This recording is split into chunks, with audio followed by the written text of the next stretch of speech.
क्या ये पुराना सिलेंडर सिर्फ कबाड़ है या फिर कोई शानदार बारबेक्यू ग्रिल? चलो शुरू से बताता हूँ। तो बात कुछ ऐसी है कि मुझे हमेशा से ही एक बढ़िया सा बारबेक्यू ग्रिल चाहिए था, पर बढ़िया वाले ग्रिल्स के रेट बहुत ज्यादा थे और सस्ते वाले मुझे किसी काम के नहीं लगते। तो मैंने डिसाइड किया कि अब जैसा बढ़िया सा ग्रिल मुझे चाहिए उसे अब मैं खुद ही बनाऊंगा, वो भी बजट में। तो बस होना क्या था, मैं जुट गया सामान इकट्ठा करने। तो मैं सस्ते लोहे की चीजें लेने कबाड़ खाने पहुंच गया। वहां जाकर मुझे मिला ये सिलेंडर, जो कि मेरे पर्सनल यूज के लिए बिल्कुल परफेक्ट साइज था। और साथ ही में मैंने लिए कुछ लोहे के पाइप इसका स्टैंड बनाने के लिए। पेमेंट की और सब सामान लेके घर आ गया।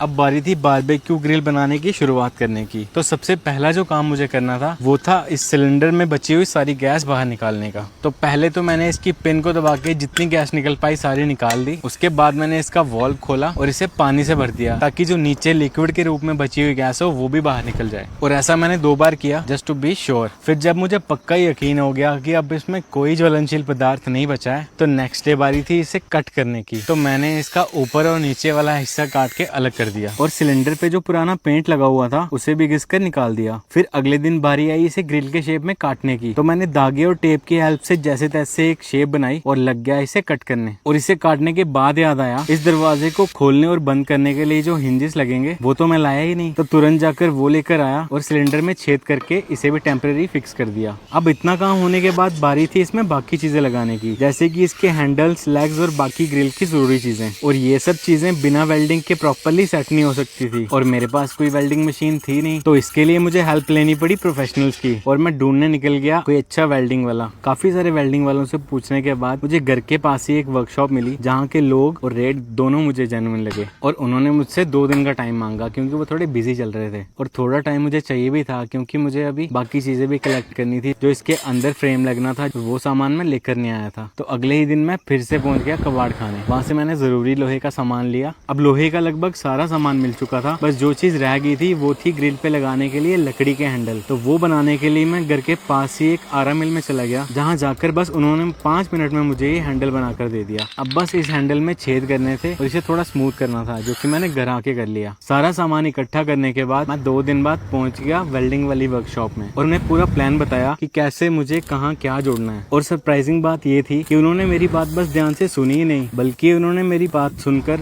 उसे जो इम्प्रोवाइज किया और जो फाइनल प्रोडक्ट बना के दिया उसे तो मैं एक्सपेक्ट भी नहीं कर रहा था। फिर उन्हें भी पेमेंट की और अपनी लगभग बनी हुई ग्रिल को लेकर घर आ गया। फिर अगले दिन मैं इसके जो रफ वेल्डिंग स्पॉट्स थे उनको घिसकर स्मूथ किया। अब ये लगभग तैयार हो ही चुकी थी, बस इसमें एक चीज की कमी थी और वो थी कोयले रखने वाली जाली की। काफी ढूंढने के बाद भी मुझे ऐसी कोई जाली नहीं मिली जो कि थोड़ी मोटी भी हो और कोयलों की हीट से बैंड ना हो जाए। तो फिर होना क्या था, मैंने डिसाइड किया अब इसे भी मुझे खुद ही बनाना पड़ेगा। तो एक बार फिर पहुंच गया मैं कबाड़ खाने में और वहां से एक थिक शीट मेटल का टुकड़ा ले आया, जिसे मैंने फिर काट के और स्मूथ करके उसमें ड्रिल से छेद बनाए और ग्रिल पे प्रॉपर्ली फिट कर दिया। पर अभी भी सिलेंडर में से गैस की स्मेल आ रही थी उस केमिकल की वजह से। तो मैंने इसमें एक बार अच्छे से आग जलाई और तब जाके इसकी वो स्मेल खत्म हुई। अब बारी थी इसमें एक लास्ट काम करने की, जो थी इसे पेंट करना। और इस पर कोई नॉर्मल पेंट नहीं लगेगा, क्योंकि हाई हीट की वजह से वो तो निकल जाएगा। इसलिए मैंने मंगवाया था इसमें करने के लिए हाई हीट रेजिस्टेंट पेंट। देखते हैं ये काम करेगा कि नहीं। तो पेंट करने से पहले मास्किंग टेप से मैंने इसके हैंडल कवर किए और पूरा रंग दिया इसे। फिर इसे थोड़ा देर सुखाने के बाद इसके हैंडल से मास्किंग टेप निकालकर उन्हें भी स्टेन और वार्निश कर दिया